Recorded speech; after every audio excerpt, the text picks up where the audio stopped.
Welcome to the next episode of the G&A podcast. I am your Shota who went through his growth spurt, Jubidu. And I am your most ticklish co-host, Soberoni. That was my plan B. And welcome and welcome back to G&A podcast, where we talk about all things anime, the good, the bad, and the weeb. How are you doing, Nani? I am doing fine. How are you doing, Drew? I am also doing fine. This is day 2 after the shot. I'm feeling a lot better.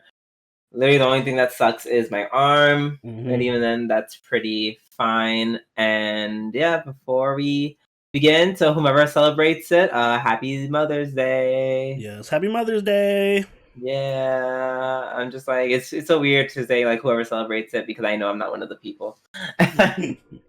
So yes, we celebrate it. Love your mom, or whatever you people do on this holiday. Yes. You people. Or whatever you people. But mothers aside, let's get into our new segment. This week in anime. Some very quick news because we have a lot to cover up for this podcast. Yeah. For me, basically for like what seems like the 5th week in a row, I have some more Demon Slayer Welcome news. to the Demon Slayer news channel. All your Demon Slayer news all the time. According to Anime News Network, Demon Slayer is now the #1 film from 2020 worldwide. Yeah, so Xavier and I were talking about that when we went to go see the movie. It's a historic moment. It's like he mentioned, like all the historians are gonna look back at all the top grossing movies of each year. They're gonna be like, Endgame, Demon Slayer. Demon Slayer. Kimetsu no Yauba. I'm trying not to pronounce it correctly. It's so hard. But yeah, but the anime now stands at #1 with a worldwide tally of $474.6 million. That is a lot, but to be fair, Corona. 2020 we had the whole pandemic, so yeah. You know, the whole. They should put an asterisk next to that that record. Listen. Listen, let us have it. It's a win for anime, okay? Let's see. #2 film, China's The 800. What? No American films? Earned the equivalent of about $472 million worldwide. Mm-hmm.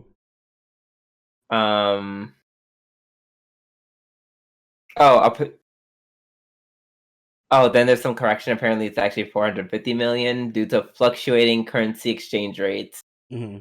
Cool. And then basically all the shit literally I've said from like the past 4 arcs follows the article. So basically, once again, Demon Slayer breaking down, just destroying yet another record for something else. Yeah. Demon Slayer is perfect. Yeah. I still need to go watch the movie. It's so funny. I don't know this news, and I still haven't seen the movie. Oh, okay, Oni, what do you have for us? My news is also in reference to a movie. Toei is announcing a new Dragon Ball Super anime film for 2022. Toei Animation officially confirmed on Sunday is developing a second anime film to the Dragon Ball Super franchise with a planned release date in 2022. What was the first movie? Oh, right, the Dragon Ball Super Broly movie. Yes, I still haven't seen that movie. Me neither. But yeah, so we're getting a second DB Super movie, which I'm kind of mixed on. This is going to be a hot take. Oh, here we go. I'm not a fan of the Dragon Ball movies. Like, I'm really not. Like, most of them are just kind of meh to me. I don't remember them, honestly. Yeah, exactly, because they're all kind of meh. Oh, okay, see, the plot around all the movies is very simplistic and, like, shoehorned. And it's basically every movie is just a bunch of filler to get to a big fight. So I'm not a big fan. Listen, I know the plot of the series is similar. I mean, it's Dragon Ball, man. I just feel like Dragon Ball as a series works better when it has a like seasonal format to it. So I'm not super hyped for the movie. I feel like I still kind of want to see the Broly one because it's like. Yeah, I feel like I should see that. Yeah, because it's Broly. Like, the inner child in me wants to see it. The way I never really cared about Broly at all. I feel like he was a cultural trend. Like I literally never saw the Dragon Ball Broly movie, but I've never seen like he was so popular. Any media with Broly in it. Never seen Broly in any sort of Dragon Ball Z anything ever. Broly's greatness. Nope. All I see everyone referencing him and being like, "Oh my god, Broly!" I remember him being really cool in the games, like the PlayStation games. And shit. Yeah, sure. Like I'm not hating. I'm not saying like Broly sucks or anything. I'm just like, yeah, I really love me some Broly, and I feel like I need to see this movie to know why. I mean, he is a word in the dictionary. Really? Brolic. No, that word's Brolic. He's Broly. No, but I think the actual derivative of I think it comes from him. Like it comes from like an ancient Greek word that says Broly, and then no, like I think the slang word Brolic came from Brawly, as in the character Brawly, like because Brawly's so muscular, so you like they just translate it to a verb, yeah. Wait, hold on. Or adjective. Oh wow, yeah. That I didn't even know that. That's crazy. Yeah, that's what I mean. He's a cultural phenomenon. Wow. Oh my god. I'm actually amazed. Wow. When you're so popular, you just make an adjective out of your name. Wow, people have been saying this the entire time.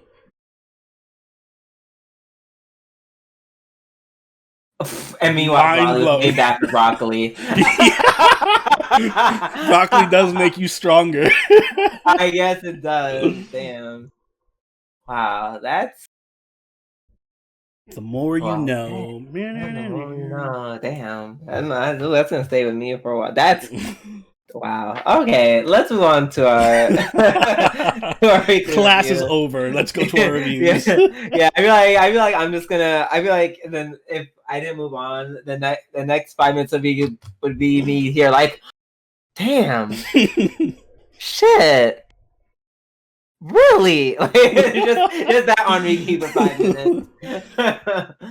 So first off, we have Fruits Basket episode 5, the final season, episode 5. Yeah, remember I told you I took notes earlier? I only have one note for this, and it's just, why the fuck is Momiji so big? He went to his growth spurt. What kind of was he trapped in the hyperbolic time chamber for a long time? I mean, hey, that kind of low key happened to me. I don't know. Well, how long? Like, did I know you when this happened? Because Momiji like literally grew like 10 feet. Like how many? Like, he literally grew like 2 feet and changed his entire facial structure and everything. Like I don't know what kind of summer vacation does that. I mean, it happened. Shit. I don't know. Yeah. Okay. Did they maybe put a little bit more steroids into him growing than normal? Yes, but puberty is still puberty. He looked like he just chugged a box of steroids every day for the whole summer. He just had his late growth spurt. I am here for it.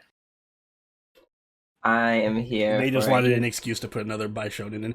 I mean, he was already a Bishonen. I know. They just didn't want him to be a Shota anymore. Exactly. Well, among other reasons. I do think that the reason they did it, and also because it kind of hit me when I was watching, I'm like, oh right, he has a thing for Toru. Like he's interested. I guess it would have been kind of weird if you kept him as a Shota, and he was just like trying to steal Kyo's girl as a kid. Yeah. So they were like, we probably should fix this. Yeah, we should grow him up. Yeah. Yeah. And then dun dun dun dun. The bond is broken between him and Akito. Ooh, fuck Akito. Oh yeah, no, I loved her. Oh my god, when he was like shutting her down completely. Oh my god, the way I was playing with my figurative pussy. Like I said, Agito better not get any happy ending. She's been a bitch that this was whole so time. great. No one will love you. He was just like, yeah, something weird happened to me, so you should just leave me alone. Goodbye. Click. Yeah, it is fun watching Agito's like world crumble before, like around her. You know, like everyone is just slowly losing the curse. So great. I hope they find out it's just because she was a bitch, and they eventually her being so awful eventually broke the bonds. Because like, yeah, the whole secret of keeping those bonds is that you have to actually like treat them like people. You dipshit. It's funny seeing like how they realize too. Like Momiji was just like, "Huh, why the fuck am I here?" Yeah, at the end, you know, she's like, "Yeah, I'm not gonna stay here forever. I'm eventually going to go." So, deuces. Yeah, bye. Like even when Agito showed up at his door and like she was trying to get fake, he just like grabbed her hair. He's like, "All right, listen, go back to bed. I'll talk to you." Exactly. Bye. Yes. Oh, I loved it on both accounts. It gave me my entire life.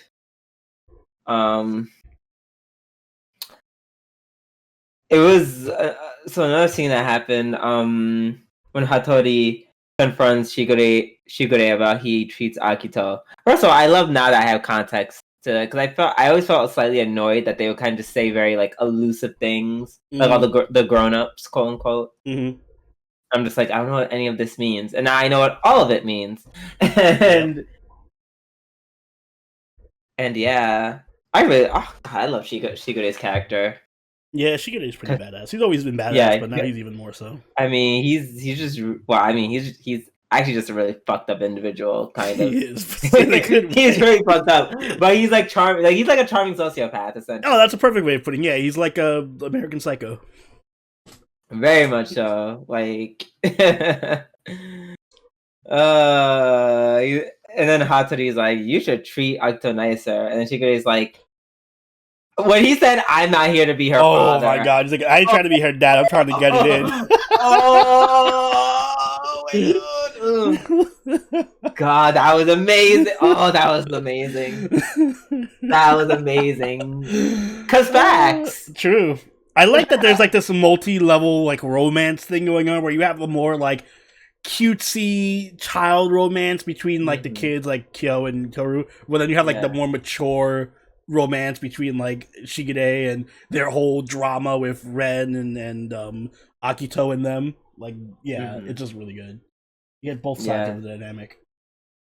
Yeah, absolutely. And he's just like, I'm not gonna make her feel better about not wanting to be with me the way I want her to be with me, so fuck her. And I'm like, God, and then he goes on that little he goes into like monologue basically discussing how he's like, oh yeah, he's like, I don't need a parent's love. I guess it's kind of twisted, but whatever. And I'm just like, oh wow, you are crazy. Yep. But you're fun and you're funny and charming. Charming, crazy person though. So. I know, yes. As opposed to Akito, who is just a crazy, screeching, crazy person. Exactly. She's not fun. She's very abusive. I'm like, it's can't wait till she's alone. The Kyo and Hiro scene was really funny. Oh, that was very, very funny.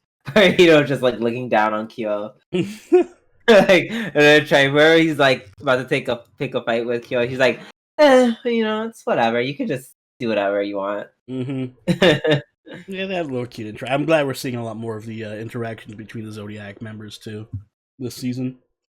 Yeah, same. This episode just really like most of the episodes. It's been pretty solid. Agreed. Yeah. And the scene at the end of Momiji talking to his mom. Oh yeah, that was super cute. That was and depressing somewhat. It was a little depressing, but it was cute. I'm just like, I'm hopeful. I'm hopeful that he'll somehow reconnect with her. and his sister. I really like that we're all getting like these really happy and like mini happy ending arcs for all the little characters. Like we had Haru and Rin last episode. Now we have Momiji. Yeah. Here's to hoping everyone else will get their happy ending, except for Akito. Fuck Akito. All right, let's move on to My Hero Academia, season 5, episode 3. So this was episode 3, episode 7. I don't know why I said episode 3. I knew it was episode 7. I just 3 just came out. I think this was the best episode of the season so far for me. Really? Of My Hero, I mean, not. Really? Yeah, it was pretty good. I don't deny that. It was good. I don't know, I guess I just kind of failed to see why it is compared to the other episodes. Yeah. I think it's because Todoroki and Ida actually have interesting backstories and character development, and I think that's the main reason. Like, I don't care. Like, Momo, whatever her thing is, like, it's not, her thing isn't that interesting. Yeah, they didn't go back. You know, they didn't develop her the way they developed the other two. Like this episode had all the emotional beats. Like, we had Todoroki with his dad's flashbacks and all that stuff. Then we saw his dad dealing with everything, and I forgot about Ida and his brother's whole side story. Yeah, me too. And that whole scene of Ida taking out the mufflers for this. Oh God, that was so dramatic. God, could they not get like a surgeon to that shit for them? No, he has to do it himself. To the forest and bite down on a rag and rip the shit out of my calves. Ugh. So yeah, seeing characters that actually I care about and that have compelling like stories to them made me more interested in the actual combat that was going on. Also, the enemy team was really fun. I like the enemy team. Yeah. At the beginning, all my Orns, Midoriya, about, you know, Shinzo and his skill, which could ignite the whole vestiges of like One for All, and we were like, girl, we don't know what will happen then. Also, can I just say I watched this episode after having marathoned marathoned Invincible. So it was like a huge it was very different. It was like, yeah, I would say so. Like the scene where Endeavor stops the villain on the motorcycle or whatever. I'm like, oh my God, no, Endeavor, don't rip him in half. Not in front of the kids. Don't light him on fire. Don't set him on fire. So, speaking of Endeavor, I don't know. I feel like sometimes I feel a little uncomfortable with the way they try to turn the whole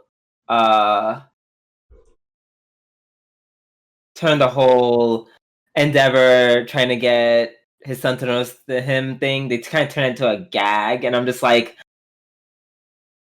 now see, this would be funny if it was like, I don't know, if this was like Haruhi from Oran Host Club and like her overbearing father, but because it has the same feel of that. But like, dude, this dude like literally like abused and beat the shit out of his son for most of his childhood. Yeah, I'm just like, ooh, that's a little. I'm like, I don't know how I feel about that. I don't mind it if it's just like a thing that you hear in there and it's kind of just like a light moment. If they lean too heavy in it and we're just like everything is jokes with Endeavor, I saw that and it was just like. But yeah, I know exactly the scene you're talking about. I think we need to like. I think he needs that. He needs to earn that not penance. But like they need a forgiveness scene or something. He needs his redemption. Yeah, he needs like a redemption scene with Todoroki, and then we can start. And then we can start exactly. Because if not, if we just he's like, oh my God, knows me. I'm like, oh, that kind of takes the punch out of like the whole point of this. Kind of just make it slapsticky.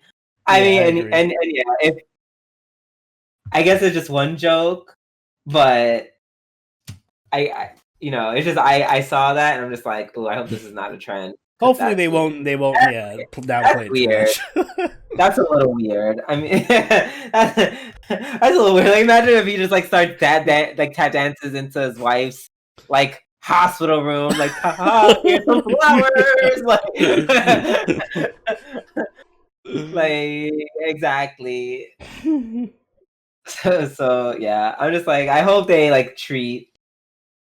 I hope that's like just like a silly thing that they're not going to be doing that often, and treat it with the yeah, with a bit more reverence.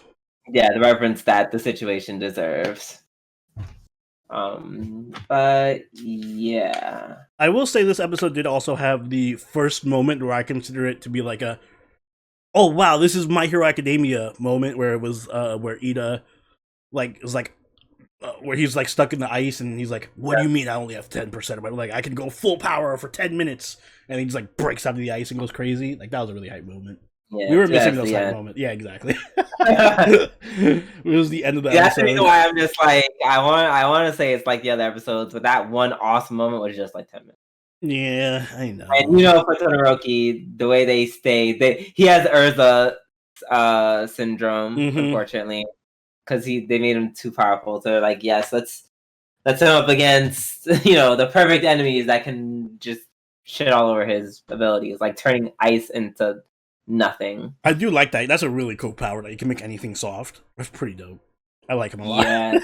Where did I see that ability from? I've seen that ability recently. Oh, that was a JoJo's ability. Oh, really? They just did. All right, never mind. They just took the ability from JoJo.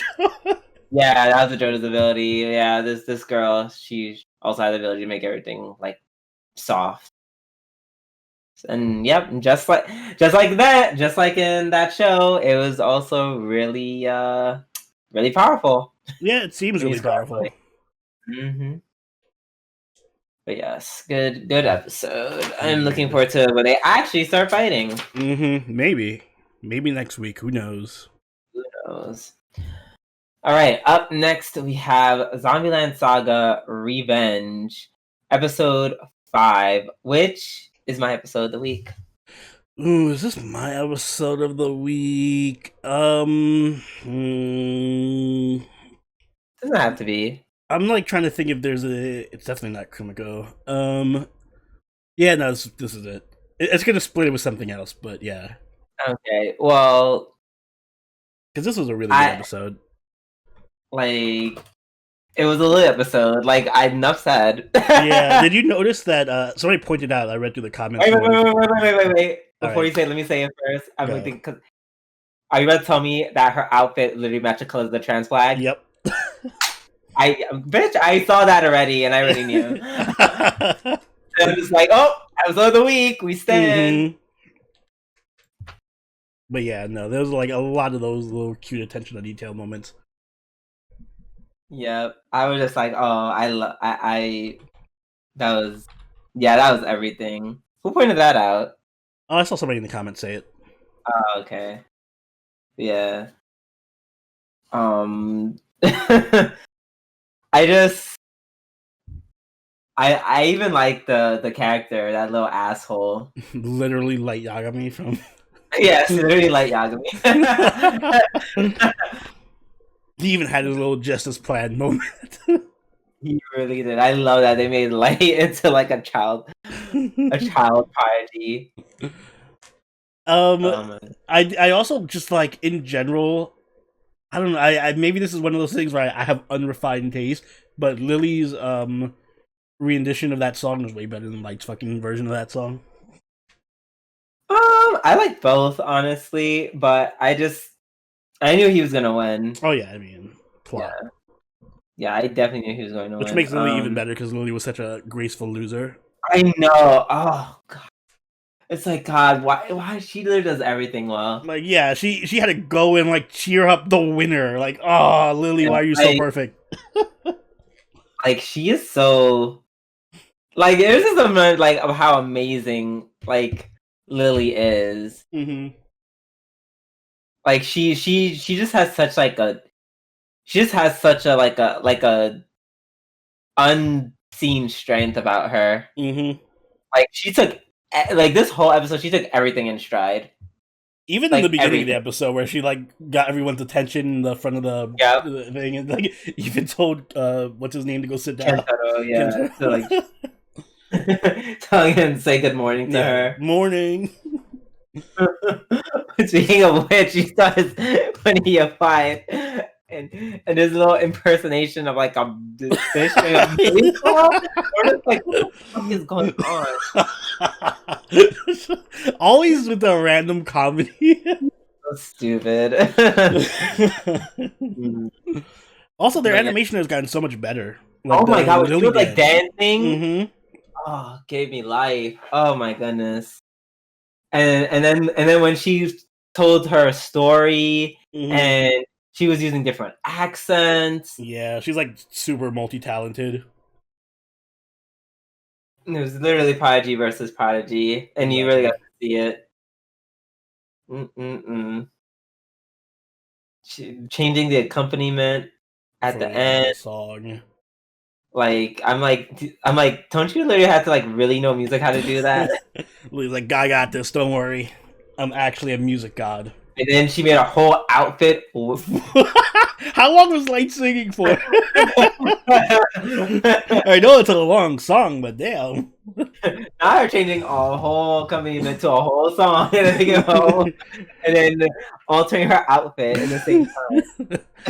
Last minute alterations. Right. It was just like, I don't know. It made me really emotional. Like, I had no choice but to stand for her and stand for this episode, which is why it's my episode of the week. I love Lily. Lily episodes are always the best episodes. They really are. They really are. And then watching her dad watch her. Yeah. It just got me. Oh, it got me. All of it got me. That whole, when that kid was like, oh yeah, I have to grow up and da-da-da-da-da, but I won't fall behind. And then you see her flashing back to when she was concerned about her growing up. Yeah, I like how everything just kind of connects. Mm-hmm. But yeah. And then even at the end, it's like she still won, because yes, he went on to finals, but bitch, who went viral. Yeah, exactly. It's like you lose the battle, but you win the war type of situation. Exactly. I love Lily. I just laugh. That is going to be the title of this episode. I love Lily. Yes, please. If there was every time we did decide to not go with the Nagatoro. Yeah, it's this one. Yes, it is definitely this episode. All right. Speaking of, up next we indeed have Nagatoro. Ijiranai Nagatoro-san, episode 5. Yes, 5. Another cute episode. We're getting to see a bit more of the feelings Nagatoro is developing for Senpai, especially with that dream sequence in the beginning. Yeah, oh, definitely. Can we just feeling away? Can we just stop and talk about how she was like, oh, let me tell you something. You could be the man of my dreams. Mm-hmm. I can love you to the end of the earth and then some. But it'll be a cold day in hell if I just randomly let you cut my hair. Oh, you're one of those types. You just never let anyone touch your hair. No, not even that. You just gotta know how to cut hair. And I'm not letting a teenage fucking girl touch my hair. I mean, she did a good job. Bitch, his hair was the same. Yeah, I mean, hair was the same thing. It was less curly-ish. Girl, it was the same thing. Right. At least she didn't like make him bald or something. Yes. That is fair. Even then, I still don't care. I still don't want you touching my head. Exactly. I don't care. Yeah, you're very protective of your hair. I mean, not much anymore. I'm gonna go bald, but yeah, so there you go. You can let your boyfriend chop your hair up. Yes, that's the only thing he can do. Shave my head. Yes, that's the only thing I want. Not like shave like a dollar sign in the back of your head or something. No, just shave my head, all of it gone. Shave Drooby Doo across the top. Nope, just shave it all gone. If you do some slick shit like that, you get your hair cutting privileges revoked. End of statement. That was first of all, why did she have clippers in her bag? I was trying to think of a reason for that. My only reason I can think of, and maybe I'm thinking too much, is because she's on the swimming team. She probably has to like shave like her legs and stuff sometimes. But I don't know if you would need hair clippers for that. No, you don't, because most women, they literally just use normal razors. Exactly. So I don't know why you need hair clippers. And at this point, assuming that she conforms to conventional standards of beauty for women as a whole, she already shaves her hair naturally. So I don't know. She just has a razor in her bag. What do you want from me? Her hair trimmer, not even a razor. Yeah, no, I'm just saying that's probably not the reason why. But yeah, I don't know. That's weird. That's weird. Also, when she was showing that video of the dude shaving the sheep, it looked like he was shaving the crotch, and that made me very uncomfortable. I mean, I guess if you do shave the sheep, you would have to shave around that area too. Yeah, but it's like, why start? Why is it starting there? Why should we picture it? It literally looked like he was just like, I don't know, like neutering it. It was weird. I didn't like that. No. Her friend showing up and causing shit was pretty fun. I wish we need to see more of her friend. Like I want her friends to have like a extended, like half an episode length scene with Nagatoro and Senpai or something. I don't know why she's still friends with them. Oh yeah, I don't. They all fuck with each other, I guess. If you were with my boyfriend and we had that relationship where we all quote unquote fucked with each other, I'm pretty sure like you did it like a few times. Okay, so I wouldn't do this now. This is old me. I make that very clear. I wouldn't do this now. Mm-hmm. But old me, I'd probably try to fuck your dad as revenge. That's a bit much, but okay. Yeah. You try to sleep. Like I said, old me. You're right, absolutely right. It's way over the line. But old me would have been like, oh, so you're trying to like mess with my boyfriend a few times. Okay, time to fuck your dad. So you know? I don't think Nagatoro is gonna fuck their dads. But imagine. I don't know what kind of dojins you've been reading. Maybe I should write dojins. Yeah, maybe you should use your creativity. Listen, I am just saying. I will say I did enjoy that Senpai had one moment this episode, or he had two moments, where he like actually showed that he is kind of manning up a bit and like has an interest in Nagatoro. The one where her friends try to clip his hair and he's like, "No, I'm saving it for Nagatoro. I promised her she could fuck up my hair." That was kind of weird because it's like I can't give him that one because he's literally promising someone else to mess his hair up, so I can't give him that one. All right, but can you give him the other one where he steps in front of her, or behind her? Yeah, so he steps behind her, protects the bra strap. First of all, and I brought this up during the live watch. Do guys really get? I guess no. I mean, well, it depends. I was thinking the same thing when I saw. I'm like, yeah, people really do this? Because I don't do it. I don't know anyone else who does it. But then I remember sometimes when I go out and I just look at I'll just watch people be really sleazy. I'm like, oh yeah, there's probably guys who would do that.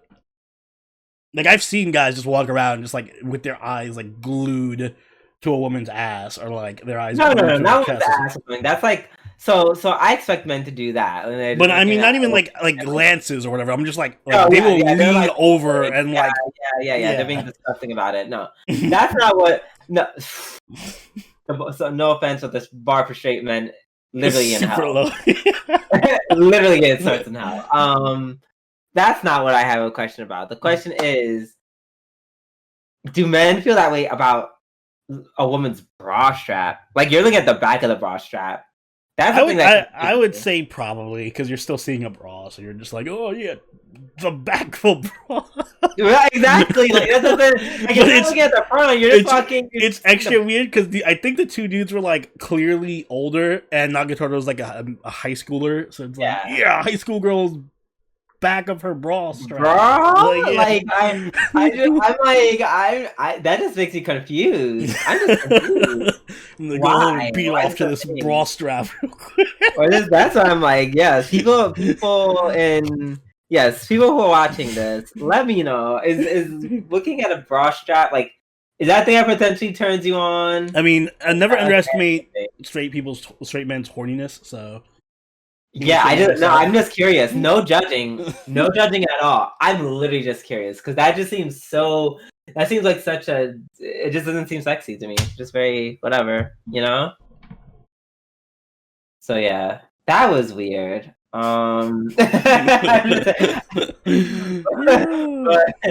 But actually, the moment I was gonna say that he was more like a man to me is when he actually took Nagatoro and took her out of the line and sat her down and that too. got her a drink. Mm-hmm. That was a manly moment for me because you know usually Nagatoro's the one in charge, but he was like, okay, she's clear about to die. Mm-hmm. She's being stubborn. Yeah, but also she was like, no, convenience ice cream, konbini ice. Don't make me kill you. I'm like, girl, what's wrong with a nice Haagen-Dazs or if you have a little more money, a Ben & Jerry's. Yeah. There's nothing wrong with that. Like I was thinking, I'm like, who gives a shit about shaved ice? Give me some convenience store ice cream. Right? Okay. You know, I'm not gonna lie. This made me kind of want some. It made me feel nostalgic for some shaved ice. I was never a shaved ice kind of person. I was like just an ice cream cone kind of guy. Me too. I think I would have it one more time for like the culture, but then after that I'd be like, I'm good. I feel like I would have shaved ice on like a really hot day. I'd want shaved ice. Yeah, it would have to be like scorching out. Yes, because at that point I'm just like, yes, I just want ice. I just want to suck ice, please. Essentially, slightly flavored ice. I think that's my problem with it. Like at the beginning, it's like flavor, ice and flavor, yum yum yum yum. But then as you get to the bottom, it's just like, oh, this is just ice now. Now it's just ice with a little bit of flavoring. I don't know if it's true or not, but there is, and I think it is. But there is a thing in Persona 5, like a trivia question thing, where it's like, all shaved ice flavors are the same. The only difference is the smell and the color. Yeah, so like it tricks your brain. Is that true? Yeah, I think it's all the same syrup flavor, but it's just the color is different, so your brain is tricked into thinking it's a different flavor. Wow. So like yellow must taste like lemon because brains are stupid. Wow, that's crazy. I mean, I was younger, so I was like, Oh yeah, it's very easy to trick children brains too, so that might be a reason. You know what this makes me want now? Not even shaved ice. I want an icy.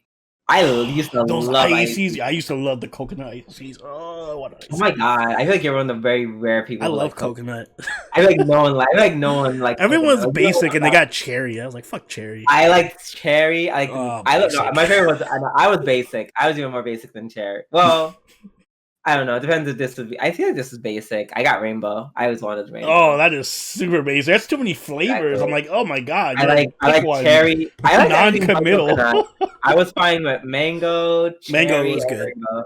I got mango and coconut, and sometimes when I was daring, I would get them both. I'd be like, give me half mango, half coconut. You could ask for half. Yeah, or at least the one guy who was by my school would give me half and half.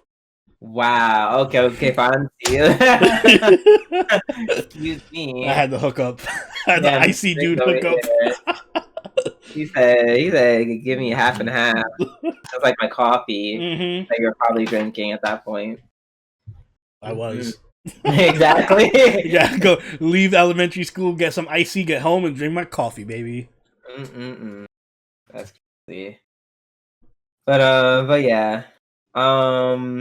Anything else you have to say about Nagatoro? No, fun episode. Oh, I will say, once again, when they exchange numbers, all of a sudden, and once again with the Kill Annie. Oh yeah, it always does the turn for the best animation ever at the end. Yeah, and they're like, oh, we switch numbers. Everything's the sunsets. It's with the sunset specifically. It's super beautiful. You see Nagatoro looking at her phone, and then she starts spamming. Calling him a perv. That was pretty funny. Yeah, she. Yeah, good. Oh, I'm really liking this series like a lot. Mm-hmm. More than I thought I would. Same. It's super cute. Mm-hmm. All right, let's move on to Isekai Maou Omega, episode 5.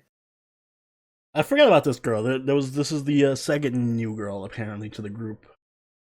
Oh, Rose. Yes. Wait, was she here before in the series? No, but I remember seeing her. Like, she's on the poster of the season, and she was. Oh yeah.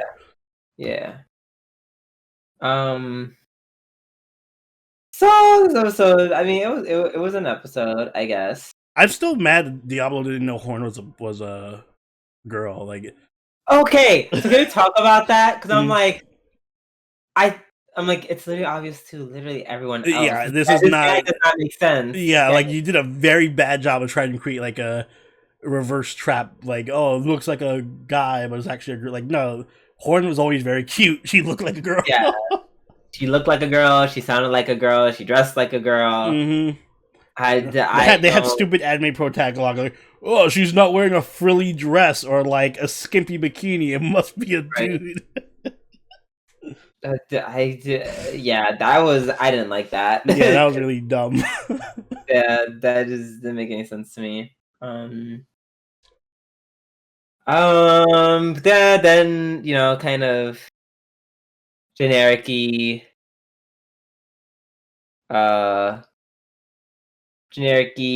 dungeon dragon fight. Mm-hmm. The evil asshole came back again. Yeah. He's about to...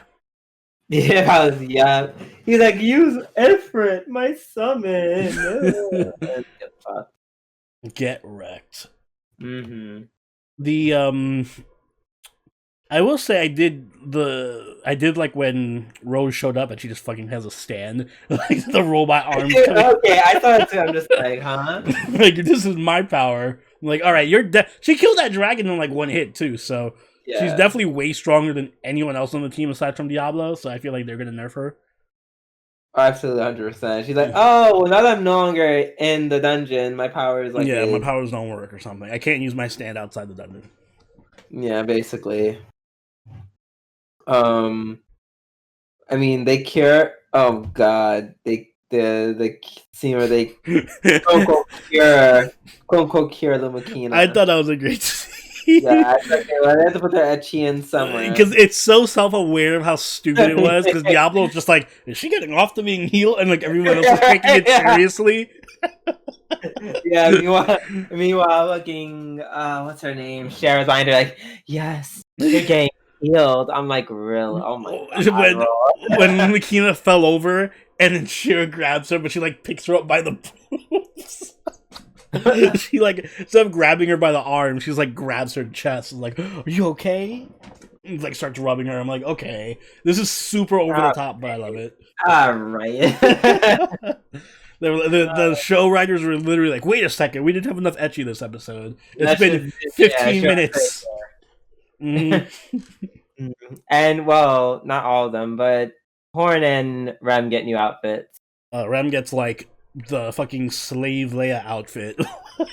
Right. And they're just like, they heard Oni's cries. They're like, you want more Rem? Well, we're sorry you didn't get enough Rem. I hope this is a start. Yeah, this is a good start. Keep it up. It must be really good armor because it shows like everything. So like that's how you know the armor is perfect. It was like, oh, really high stats. Yeah, it covers nothing. Yeah, as per usual for anime. Mm-hmm. I like that Shira complained about not getting any upgrades. Oh, you got a bow. Calm down. Yeah. I mean, that is weird that she didn't get a new outfit. That would have been nice if she got one too, honestly. Yeah. Would have been cute. Yeah, but that's fine. That's fine. But yeah, I don't really have much to say about this. It was just an episode. Yep. All right, let's move on to Sentouin Hakenshimasu, which is my other half of the episode of the week. I can understand why. Yeah, I feel like they took a couple of they kind of drew me for a loop in some of these scenes. We'll get to them, but like just right off the bat, Alice was great this episode. Mm-hmm. Just seeing her constantly like fucking around with Six, like when Snow was trying to kiss, or he's trying to kiss Snow, and she's like, "Rudy, hurry up, loser, kiss her, get the points."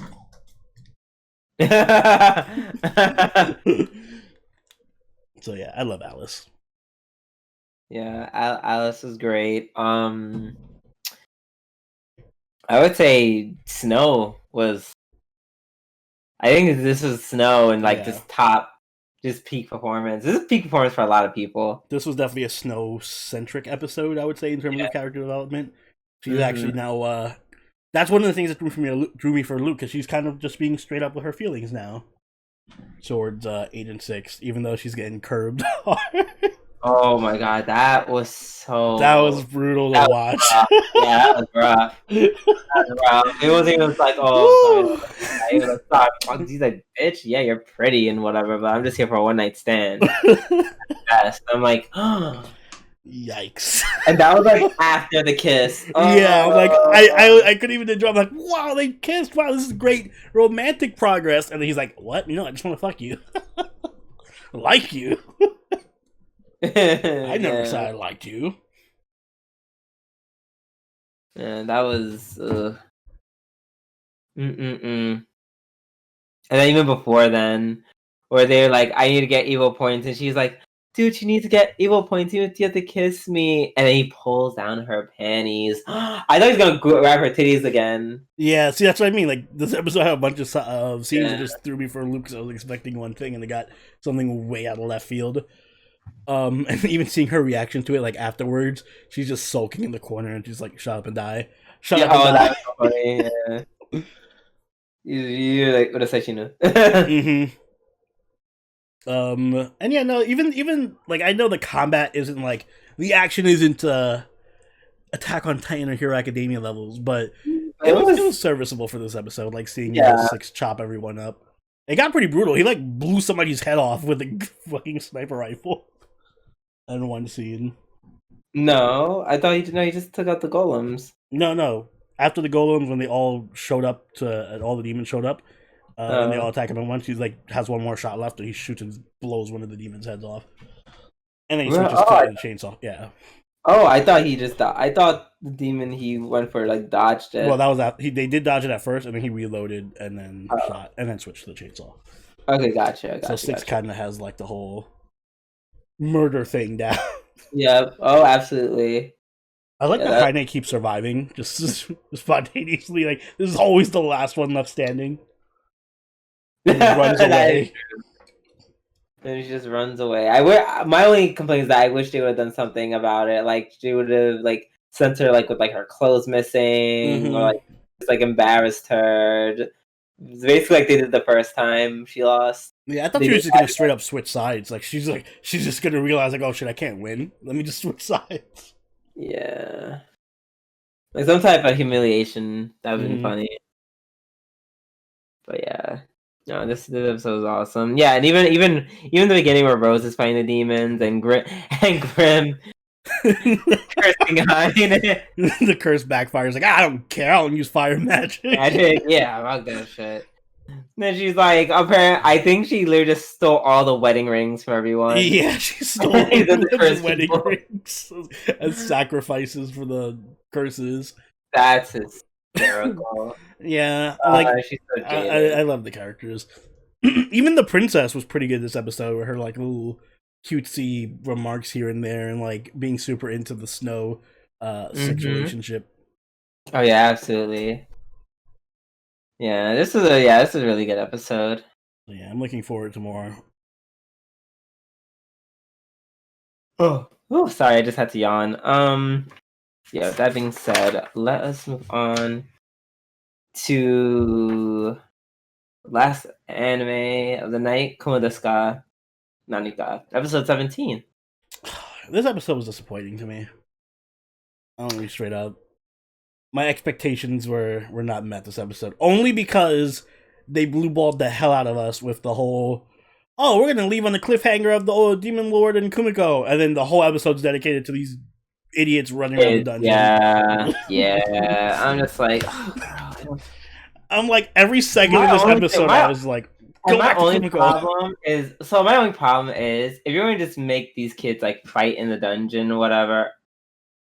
I mean, I wasn't even super disappointed. It was just like, yes, I just want to see more Kumiko. But yeah, exactly. I just wanted Kumiko. Sorry. But if you're gonna show these kids, like show these kids off and make them advance with their little plot line, give their fighting the same reverence that you do for Kumiko's fighting. Yeah, their fighting scenes are not anywhere near Kumiko's. Not in the same ballpark. Like it's like comparing KyoAni to Studio Dean. They just handed off. All right, KyoAni, you're gonna do all the Kumiko scenes. Dean, you can handle the hero stuff. No way, kid. Yeah. Except for Faye. Faye's awesome. I love Faye. Yeah, Faye is awesome. It's like it can't all be Faye. Yeah, unfortunately, it cannot all be Faye. I did like that they gave us like lore about the world now that apparently there's like nightmare Kumikos or spiders or some shit that are related to Kumiko. Yeah, I'm like, how the fuck did I'm like I don't even know how they exist. And now everyone's just like terrified of spiders in general. Yeah. So she left quite the she has quite the impact. On everyone. Oh, also, whatchamacallit? Oh yeah, theory crafting time. Oh, good. I was gonna talk my theory too. You go first. Oh, I think she Orochimaru the Demon Lord. Wait, who's Orochimaru? From Naruto. Oh yeah, but I mean, like, you think she absorbed the demon? Like, yeah. Yeah, I think that's what she's gonna do. I think that's how she becomes the Demon Lord. Because the difference in between personalities between the two are so different.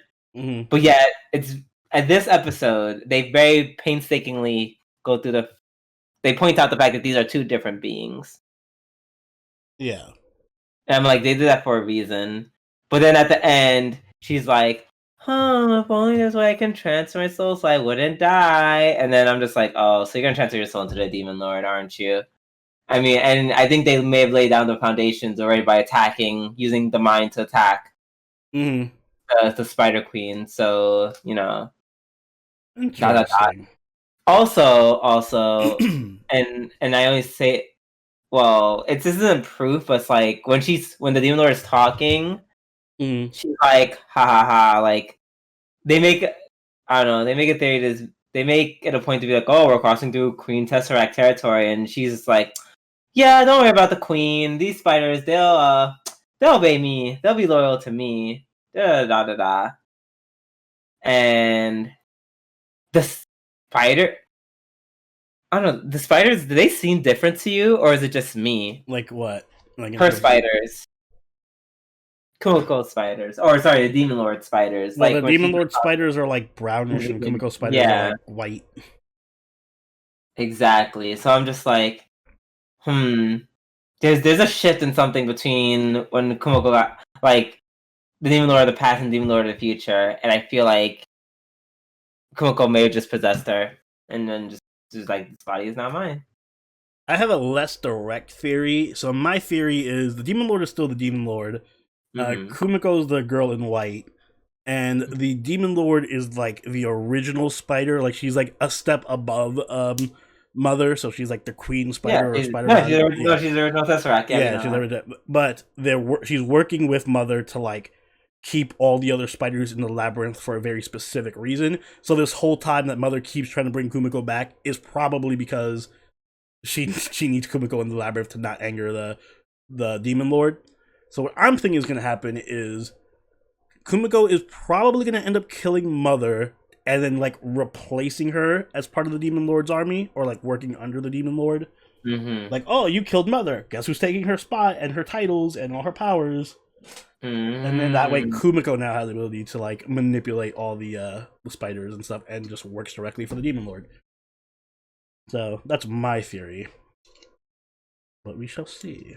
Yeah. My only thing about that, because that makes sense, especially because like the color scheme and whatnot. It's just that she doesn't seem like Kumiko. That is true. She doesn't do anything. She just kind of sits there. She's there. But it's like, between the span of 15 years, God knows what could happen. Exactly. It could be like a whole like Higurashi thing, or eventually just Rika becomes Bird Castle kind of thing. Oh, spoilers! Shit. Damn it, Drew. Umi Neko spoilers.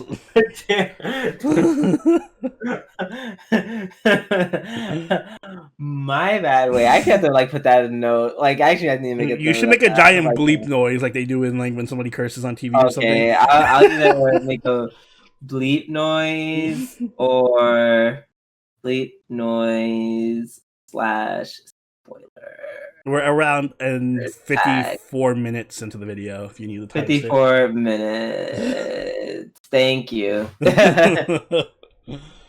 Yeah. But yeah, so something like that. But yeah. Also, I totally stand with the guy with their guide punching the shit. Oh yeah, good on him. Yes, good on him. He's like, "Are you dumb fuck? Are you trying to?" I literally just told you not to do that. Hello? Do you enjoy death? Because I don't, and that's not what I signed up for. Exactly. You dumb shit. They're like, don't be so hard on him. He almost got literally almost killed the entire party. What? I needed to know. They asked me a question. Yeah, I wonder if the Vestiges and whatchamacallit and Shun. I wonder if they're gonna answer his questions. That's the only reason why well, probably not. He already escaped the cave, so probably not. Yeah. That's the only reason I was fine. I was fine watching them kind of interact with literally the forms of Kumiko's past. That was interesting, indeed. But yeah, good episode. Good episode. All right, now it's time for the filler arc, and for this filler arc, we're basically going to be just going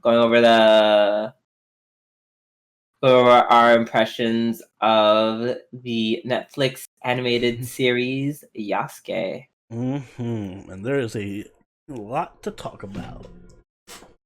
Yeah, I feel like since Oni saw it very recently, as opposed to me, I think I literally could only hold out till Wednesday and just said fuck it and watched it all.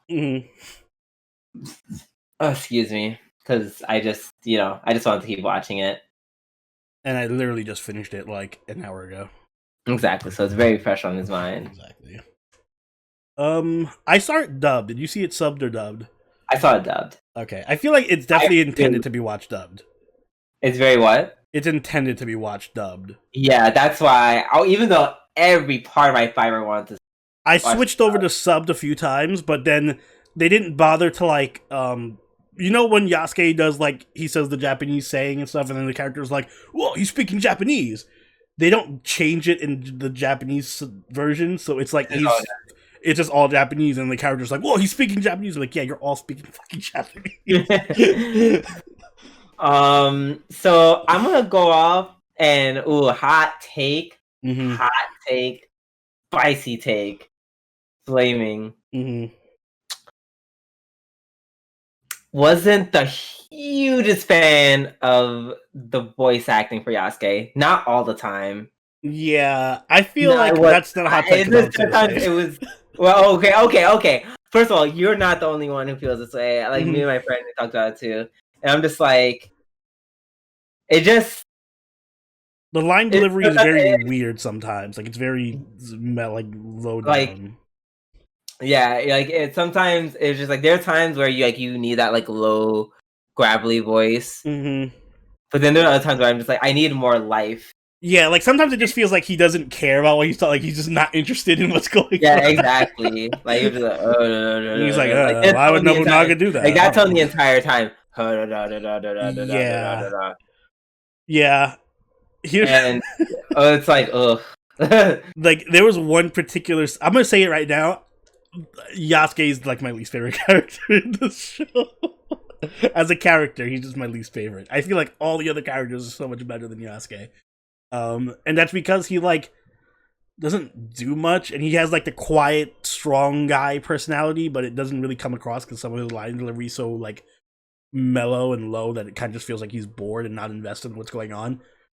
So, like, compare him to the there's a scene where he's talking with the priest dude, or like there's a couple of scenes where he's talking with the evil priest from like the first 3 episodes, and the priest is like a fucking combination of what's his name from Hunchback of Notre Dame and Palpatine. He's like has all this energy. He's like, oh the Lord, and Yasuke's just like, oh no, but the Lord. I'm like, dude, this dude has so much energy, and you're just here like doing nothing. Yeah, and it's like I don't even mind that like he's like the quiet, because ultimately at the day he's just like, you know, I feel like shit. Damn, no, now you fucking me up. Because it's like I think the problem with him, a lot of him, and this is when the good voice. This is what better voice acting. I shouldn't say good. That's disrespectful. Mm-hmm. I would say better voice acting would have carried. I think for him, a lot of the way he is, or a lot of his story is, or a lot of who he is through his story and his journey, as opposed to his, you know, his characteristics and his. Like, oh my god, I'm a zany character. No, it's mostly like, oh my god, I'm a plague soul. Like yeah, I'm a plague soul. I had to kill Nobunaga. Yada yada yada. And you know, I all I have is honor and samurai, and I cut shit down, and I'm a drunk, and I'm haunted, and yada yada. And that's fine, but yes. In this case, you need decent voice acting to make up for that. For sure. I feel like a combination, it does make him a somewhat more boring character, unless he's fighting. Which then he's really awesome. I will say, what struck me as like something I didn't expect from this anime is it's actually kind of funny. Like, a lot of the jokes land, especially the fucking ghost in the shell robot, is great. I love that robot. Yes, the robot was... awesome. So many quotable lines. Yes. Very, very funny. Oh man, when Yasuke first shows up and he's like, he's black. Are you related? Are you related? Yes, exactly. I love that they did not shy away from that. Yeah. Like that was I mean, I can't be like, I love they didn't shy away from it. Of course they didn't. Keep in mind, the man who made this is LaShawn Thomas. Yeah. Exactly. The guy who made Bone Docs. Of course they would say some crazy shit like that. I loved the little girl.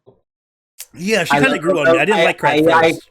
Because honestly, I thought it was going to be like about the little boy and him stepping into like training or whatever boring, typical samurai bullshit, like learning how to grow up in the ways of the samurai. But no, it was all about her and her powers. I like that she wasn't like super helpless. Like it set it up to be like, oh, Yasuke's gonna be a protector and she's gonna be super helpless the whole time. But no, she like very quickly learns to use her powers. Yeah, and I'm okay with that. I am super okay with that. She became one of my favorite characters. Like I started off not caring about her at all, and she became a really good character for me. Very easily one of my favorites. I will say the animation is great because it's MAPPA. The music is super good. I love the music. So wait, let's pause on the animation. So I'm not surprised that the animation is great because, like you said, it is MAPPA. But at the same time, I'm not gonna lie, this really just felt like Boondocks in Japan, which I'm okay with. it really felt like Boondocks in Japan. Dude. Not that that's a problem. I'm just saying. I'm like, I feel like Homeboy teamed up with MAPPA, but he said, "Hey, people from MAPPA, this is how I want it." Yeah, this is my style. He made them all watch Boondocks. Like, listen, you're watching the whole Boondocks series. Yeah. And he's like, you make it a little bit more anime. Like, this didn't feel as anime. Yeah, it definitely felt like more Americanized, which is it's weird because the Boondocks does have kind of a slight anime-esque aesthetic, but it's not. Yeah, especially like with their fighting. Yeah. So, I don't mind. I like it. I just want I feel like that was something I needed to point out. Yeah, it definitely very much feels like if I saw it off like a random scene or clip, I'd be like, oh, this is a clip from the Boondocks. It's like a random episode where they're in Japan. Yeah. I was going to need to Photoshop you in there, and I would thought it was just yeah. I'd have to call it an OVA.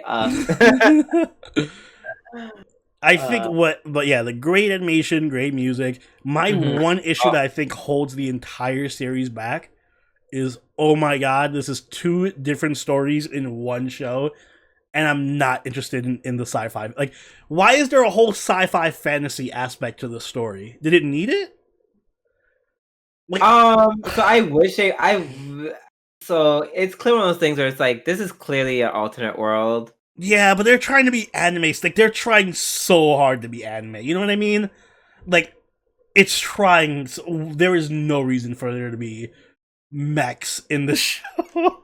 Like, I don't know. It was just cool. So I found it the most interesting when it was just like the old, like, in the flashbacks where like Yasuke's like fighting all the samurai and challenging them and trying to fit into the Nobunaga's like court and everything. Like, that was really interesting to me.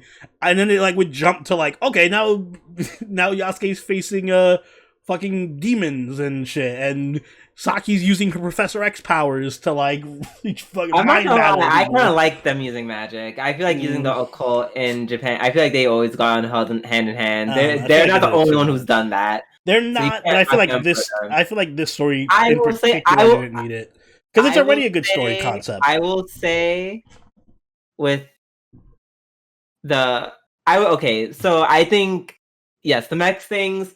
Could they've just also just been like, instead of giant robots, it could just been like a bunch of giant ogres or giant monsters or something. I think it could have just done that instead. Because, I mean, well, once again, I personally don't mind that they like tap into like the occult, because it's like that's always been anime for as long as we remember. I know, but it could have. I feel like it could have stayed more traditional, and like if it would just stick to be a bit more realistic. Like, it could still use magic and stuff. But let's put it this way: when you go into the show and you look at what the show's about, like on the blurb on Netflix or whatever, and you see the name, and you're like, "Oh, Black Samurai tries to, join the court of Oda Nobunaga and fit in samurai in feudal Japan." By episode 5, it's not about Yasuke anymore, and it's just about like. You go from this, like, black samurai trying to fit in feudal Japan to a story about, like, a psychic girl using her Professor X powers to, like, blow up mechs and demon armies and shit. So it's kind of like a huge, swing in the other direction. I think I would prefer that only because it's like, they could have been 2 separate stories. That's my thing. They could have just been these could have been 2 separate anime, and they would have both been better off for it instead of trying to combine both these concepts into one anime. I don't know. I think they had enough space for both, because they didn't focus too much on the whole like yes, every now and then, especially with like that one like racist dude Mitsuhide, they weren't too much like, whoa, he's a Negro. Like they didn't. Yeah, it weren't that hard. Yeah, they didn't spend like forever on that, and which I appreciated. Like, ultimately, they're just like, "Oh, he has dark skin." Oh. But that's the thing. Like, I think they could have gone a little bit longer with the like the if we're talking about the fantasy robots parts. First off, there's literally a line in the series I just had to point out because it's in my notes where the episode starts off and the first line is, the power armor mechs were the Mongols' advantage over us. It's not. That's a horrible line. That line is in your story. I feel like the story needs to be rewritten. But anyway, I feel like they could have. It's so weird because the fantasy sci-fi stuff. I feel like if you're gonna do that, they needed more time to like develop all those, because it just kind of like comes out of nowhere. Like, okay, yeah, there's psychic people. Oh yeah, and there's robots. Oh yeah, and there's this. And I would say coming out of nowhere. It was from episode 1. Yeah, but it's so like they could have used more time to flesh all of that out. Like, that's what I mean. It could have been its own separate series. Like, I would say, like, it's a little nonsense. I do agree. It's a little much to just be like mechs and magic. I'm just like, okay, so you're just. That's what I mean. It's like having a steak and then being like, oh, this is not American enough. Put ketchup on it. Yeah, that's why I was saying I would just been fine with like the occult, because then I feel like the occult and then exploring who Yasuke is. I think it would have enough for both. Yeah, if it was that, but like doing what it did with all that stuff with mechs and magic and this whole Saki subplot and everything. I understand where I totally understand where you're coming from. It was just one of the things where you just had to say okay and then just move on. Like if they did this as a 3-episode miniseries that focused on Yasuke, in the past where he's trying to, fight against racism and stuff, and then like there was another like separate series that was like 5 to 6 episodes that was just about this girl named Saki who goes through all this stuff, I feel like that would have worked better than like trying to combine both of these shows into one thing. Because they're very different concepts. I don't know. I don't know. I don't know. I like their stories blending together, because it becomes like that story of like him making peace by helping out someone. Like it's not a new concept by any means, but it's just mechs in there, mechs and magic. Yeah, let's go mechs. Yeah, but it's just like, oh, I had a haunted past, but now to get over that past, I help someone else. This girl just happens to have lots of magic. The end. So it's like it's not like these stories have existed plenty of times, just told in different ways. I feel like he probably just wasn't given enough episodes to do. What was this, like 6 episodes? Yeah, it was only 6 episodes. Yeah, they probably didn't give enough money to do any more. Because they were, and it makes sense if you try pitching some shit like this. But yeah, like definitely, I agree to an extent that if they're having all this involved, like I have a background of like, hey, how did the mechs? How did this happen? Because it also begs the question that I had. It was like, well, if you have all this technology, why are you using swords and spears and stuff? Well, that one, and then 2, why is this technology not implemented in any other facets of Japan? Exactly, that's what I mean. Like it's because the whole mech thing is just like, oh yeah, we stole the technology when the Mongols invaded us like 500 years ago, and I'm like, you just Mongol mechs and did nothing with it. You didn't reverse engineer that, or you guys didn't even invent like, I don't know, like what you call it, a sewer system? Like no. They skip like you don't play Civ, but it'd be like if you played Civ and you're like in the medieval era, but you just have like a technology from like the future era. You have your giant mech robots, but you haven't invented walls yet. Exactly. I played enough to know exactly what you're saying. Yeah, and does that mean all of Europe has like, if the Mongols have mechs, does Russia have mechs? Well, Russia has beast women apparently. Yeah, the occult is a very like normal thing, I feel like. Because it just feels very normalized. But yeah, but all that aside, it's very much just an actiony show that you kind of. It's just like, oh my god, yes, cool black swordsman, fuck shit up. There's magic involved, like. I was like going to it just expecting a fun action show that doesn't like don't take it too seriously. Exactly, don't take it too seriously. It's just like it's a fun action show where black people are awesome. Shout out to the fact that none of the black men died. Yeah, and that's all. That's literally all I wanted. I like that they set it up. I feel like they set up certain things like they plan on continuing with like a second season. They're like, "Oh, what happened to her mom?" Question mark. Mom or maternal figure? I don't know. Yeah, well, mom in this case, I guess. Yeah, caretaker. So there's just a bunch of things, and I guess if they do make a second season, they're probably going to be explored. In my mind, I feel like they're going to, just for the sake of good storytelling, they have to actually break all this shit down to us. But I would say for a One Piece 6 episodes, I would say well done. I enjoyed it for what it was. Yeah, it's not bad. It's pretty decent actually. It's Mm-hmm. yeah, it's Mappa. You have good music. The writing is really good in terms of like the characters and stuff. Yeah, pretty good music. Although I would say the opening does not match the Oh yeah, the no, it doesn't match it. I'm like, I mean, The other music is great though. it's a good song, it but doesn't don't get match me the. wrong. It was just like the opening. We're just like, what?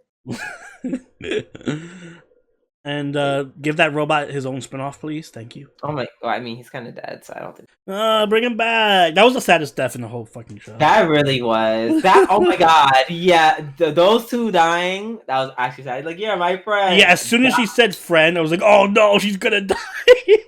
I didn't think she was gonna die that soon. I didn't think it was that soon. But I'm like, oh, she's definitely dying before the end of the series. And then, hey, my friend. 5 minutes later, mm-hmm. the arrow sticking out of her head. I'm like, ah. And he's like, goodbye, friend. Yeah, that hurt. That hurt. Yeah. Rest in peace, robot. Man. Oh my god, do we want to give it a rating? Sure. You want to go first, or should I go first? Yeah, I'll go first. I will give it. I'll give it. Give me mine. It's a one shot. Mm-hmm. Yeah, I'll definitely give it a 8.5. I'll give it 8.5. I'll give it a 7.5. Woof. Not too bad. I mean, like I said, I just wish it didn't go too hard into the mech magic territory. But understandable. Other than that, I think it was pretty good. It's definitely worth sitting down and watch. Like, it's a very short 6 episode. Like, it's half an hour episodes. You can finish in like literally 3 hours, less than that. Yeah. So I would recommend for that. It's easily worth a watch. Yeah, this definitely, I can see in the future, is definitely like a staple piece of work to get people into like watching anime. Oh yeah, I can see. Like, if somebody's not really into anime but they like the Boondocks or something, I would recommend this to them. 100%. Yeah, that's what it was.